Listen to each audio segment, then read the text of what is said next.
Hello students, welcome to online classes of geography of class 12. Today I am going to start the chapter number 4 of Fundamental of Human Geography. The name of the chapter is Human Development and today is the first class of that chapter. The topics that I am going to discuss today: number 1, the two similar terms, what is the difference between them, that is growth and development. Number 2, meaning of human development.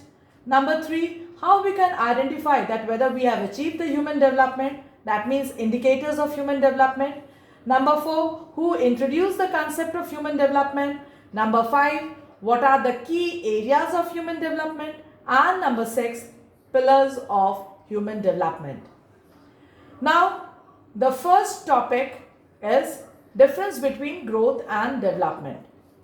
Now, the difference is given over here. I'm just going to explain the difference by giving one example. Now, Kolkata is a capital of our state. Earlier also it was a capital, but it was designated as an important city. Then gradually it got the designation of metro city and now it is considered as a mega city. So how gradually from the hierarchy change from city to metro city, then mega city on the basis of population.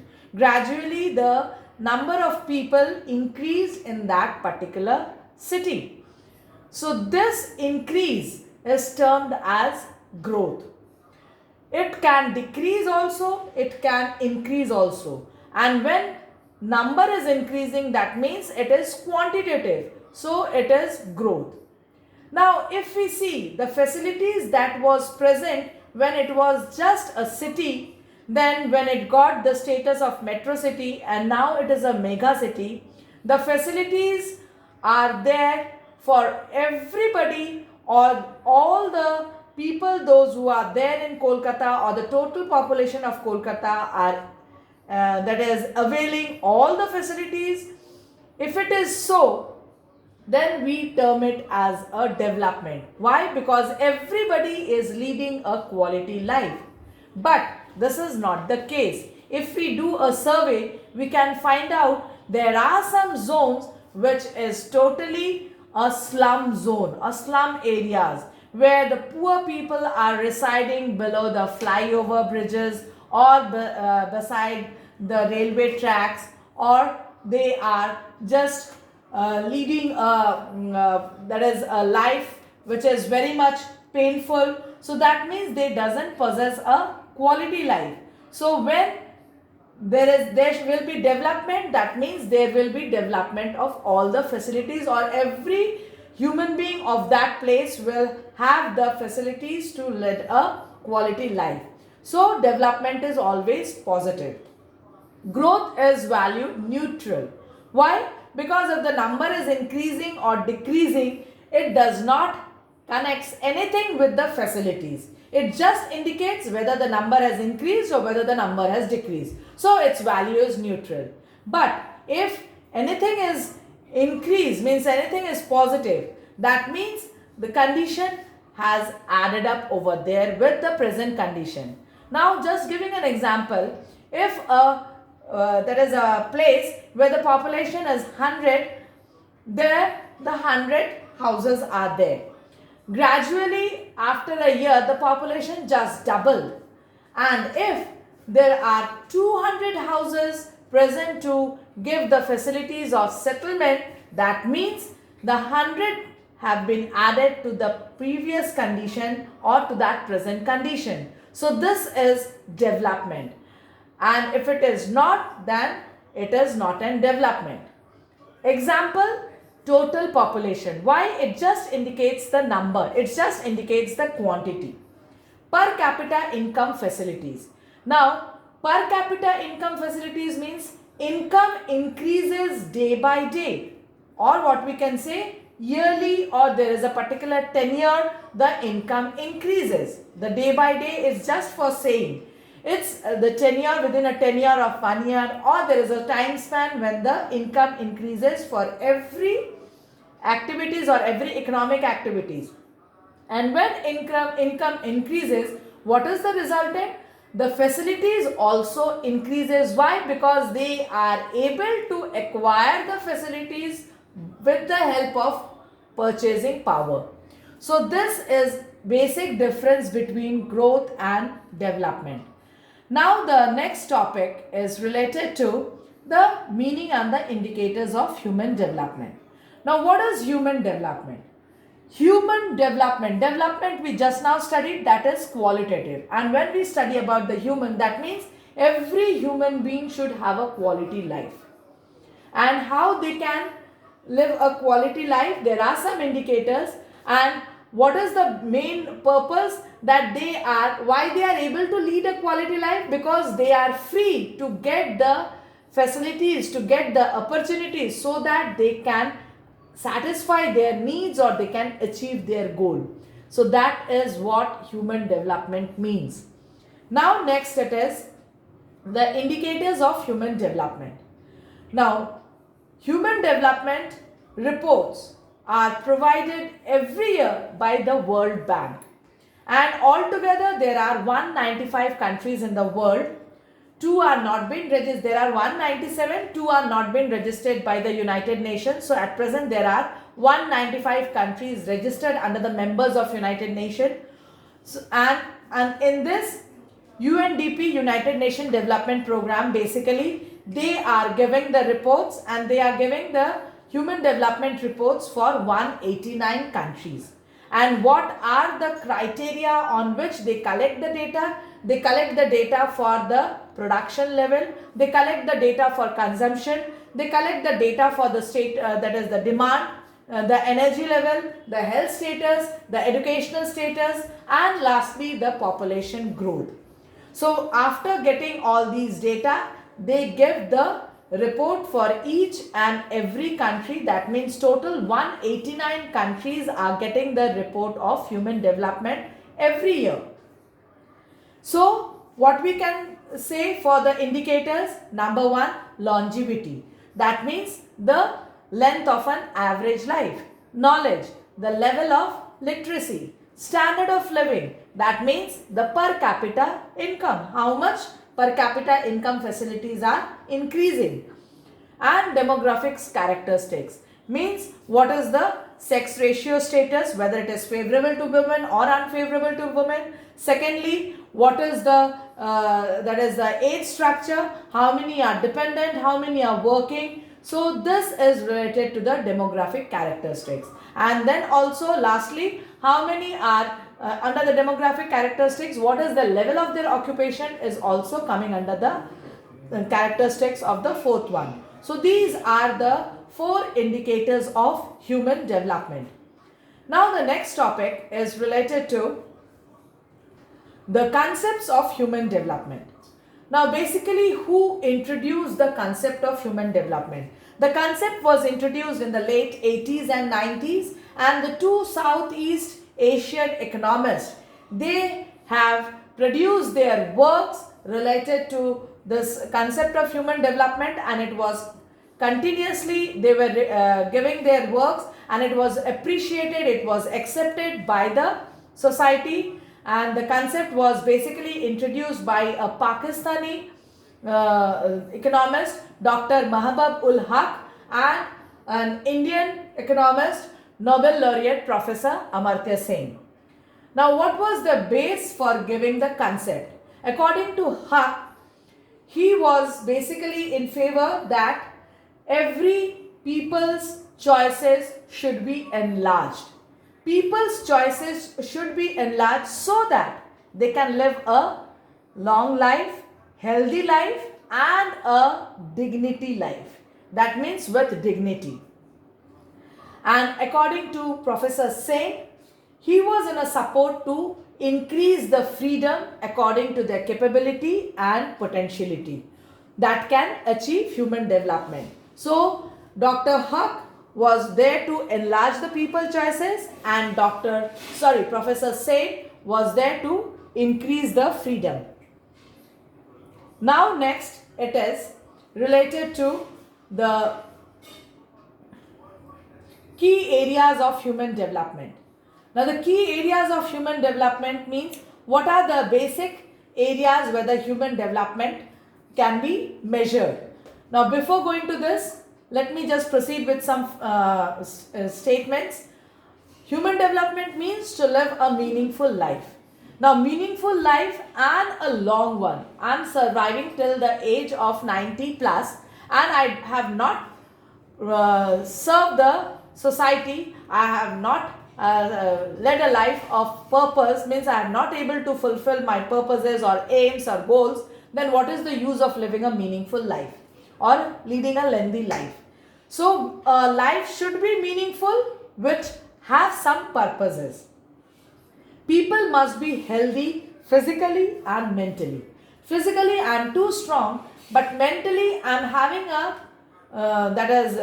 mentally I am having a, what we can say, that every time I find out the fault in every aspect. If I am every time having a negative attitude, then obviously I cannot live a meaningful and a lengthy life. So I have move with a positive attitude. I should have a positive attitude. Then only people can live a healthy life. Next, they should develop their talents. Now, I am not good in academics, but I am very much talented with sports. So, I should develop my career with the sports. If my parents are continuously compelling me to go with the academics, then why I should go with the academics when it is not my cup of tea? So, it should be there according to my potentialities, and freely I should participate in the society. When I am there to fulfill my aims and I am there with my capabilities to develop my own talents, then only I will be able to participate in the society freely. So what we can say, what are the three key areas? Access to resources, health and education. Access to resources means how much purchasing power I am having to achieve my goal, whether I am healthy to achieve my goal, and whether I am having quite a intellectual knowledge to achieve my goal. So these are the three important key areas of human development. Just see the diagram. You can support it at the time of the exam also. Human development is in the middle and it is leading a decent life, leading a decent life where it is a decent life with the help of access to resource. It is leading a long life with the help of healthy facilities, that is facilities of health, and it is having a dignity life, or it is having a life of desires to be fulfilled with the help of knowledge. So these are the three basic key areas of human development. Now next, the last topic, like a building is based upon pillars, similarly human development concept is also based upon 4 pillars. Now what are those 4 pillars? Equity, sustainability, productivity and empowerment. Now I'm just explaining it by giving some examples. Indian society is always having a discrimination between a male and a female section. The society is always having a discrimination on the basis of race, on the basis of income. So if such discriminations are there, then obviously there will be no equal opportunities. We have already seen that there are some reservations for the job opportunities, there are some reservations for the educational facilities. So if this continuous reservations are there and the opportunities are not equal for entire society, then human development pillar equity will not be a successful one. Second, sustainability. We all are having the resources, whether it is a natural resource, whether it is a human resource. But if we are very much greedy to fulfill our own needs and we are not thinking for the future, then there will be a static or there will be a stagnation in the rate of development. So what is the resultant? we have to fulfill our desire by keeping in mind for the future generation. We are nowhere to curb the desires or the needs of the future generation. So there should be a continuity and this is sustainability. Third is productivity. Now productivity indicates labor productivity.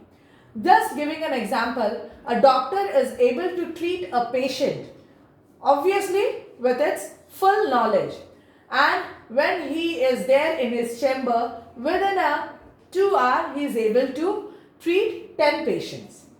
Now if he is enriching himself by its that is techniques of medical sciences, and within that span of 2 hours if he is able to treat out 20 patients without curbing the techniques of medical treatment, then he has enriched himself. That means labor productivity has increased without deteriorating the quality of treatment. So this is termed as productivity, and if this is there, every individual is having a capacity to produce something in the society and continuously it is enriching, then obviously it will achieve human development. And lastly is empowerment. Empowerment means freedom. We are free to participate in the society. Now here freedom does not mean that freedom for all crimes too. Freedom means for the benefit of the society. When freedom is there, every human being is free to achieve their goals by having their own potentiality and capability to participate in the society.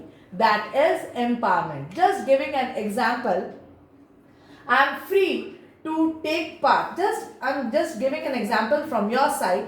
Suppose there is a talent contest in a school and anybody is not good in dance, but teachers are forcing that student to come and take part in the dance activity. So what will be the resultant? That student will take part, but at the end the entire presentation of that dance group will not be the 100% because that student was not being able to perform 100% because that student is not a good dancer. So in this way, if we are free to take part in any of the work to achieve our goal, then only we will be able to achieve the human development. We will be able to lead a human life, a meaningful life. So what we can conclude? We can conclude that what is the basic aim of human development, basic objective of human development, that we should create such conditions where we can live a meaningful life and where we can increase the freedom according to our own capability, where we can take part in various activities in the society. Now you will just note down all these facts in your copy. Complete your copy up to date with these work. Just keep on updating your work with every chapter, and please submit your previous question answers in that site where it is given for the worksheet. Those who are unable to submit, just take help from your classmate how they are able to submit their worksheet, and quickly please submit. And if you are having any doubts related to today's class, just mention it in the comment section, and thank you for following the class.